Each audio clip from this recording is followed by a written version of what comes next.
Hindi sinasadya na makita ni Mikoy ang tinatagong lihim ni Krista. Ito ang pag-uusapan natin maya-maya lamang, pakiusap patapusin ang video para malaman ang nilalaman nito at kung bago ka pa lang sa aking munting YouTube channel paki-subscribe para lagi kang updated sa video ng mga kalingap.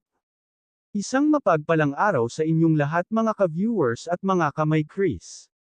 Masaya na nagdiwang ng third month series ang May Kris. Talagang pinanghandaan ni Kalingap Mikoy ang lahat para mapasaya si Krista.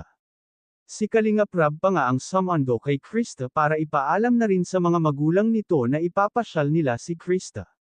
Habang tinatahak nila ang daan papunta sa lugar na kung saan naghihintay si Mikoy ay talagang nakikipagkantahan pa si Krista kina Kalingap Rab. Dito nga ay kahit bata pa itong si Krista ay masasabi natin na mahusay na itong makisalamuha sa tao. Kahit kailan ay hindi mo ito nakikitaan ng nahihiya. Kaya naman ay dito nga ay napaamin si Kuya Rab na excited siya pag May Kris na dahil kahit si Kalingap Rab ay kinikilig na rin sa May Kris. Dito nga ay nasurpresa si Krista sa kanilang third month series ni Mikoy, marami kasing pasabog na ginawa si Mikoy para kay Krista. Habang nag-uusap ang dalawa ay hindi sinasadyang may nakita si Kalingap Mikoy sa cellphone ni Krista dahil nakita niya sa cellphone ni Krista na naka-wallpaper siya sa cellphone ni Krista, hindi akalain ni Mikoy na siya ang naka-wallpaper doon. Kaya naman ay masaya si Mikoy sa kanyang nakita, dahil ang ibig sabihin lang yun ay mahalaga siya kay Krista. Kung mapapansin nga natin ay parang matagal na silang magkakilala dahil napaka-close na nila sa isa't isa. Talagang tinadana sila para sa isa't isa, dahil swak sila sa mga viewers.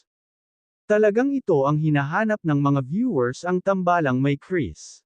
Dahil sa third month series nga ng dalawa ay marami na naman natanggap si Krista mula sa kanyang mga sponsor, sobrang dami na talaga ang nag-e-sponsor sa May Kris.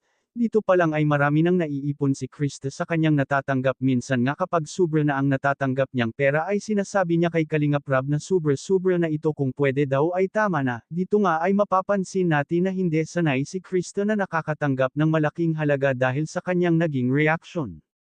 Hanggang dito na lang muna ang update ko mga ka-viewers, sana lagi kayong mag-iingat at huwag natin kalimutan suportahan ang ama ng Kalingap na si Val Santos Matubang at ang kanyang anak na si Kalingap Rab at ang munting channel kong ito. Maraming salamat po at God bless sa inyong lahat.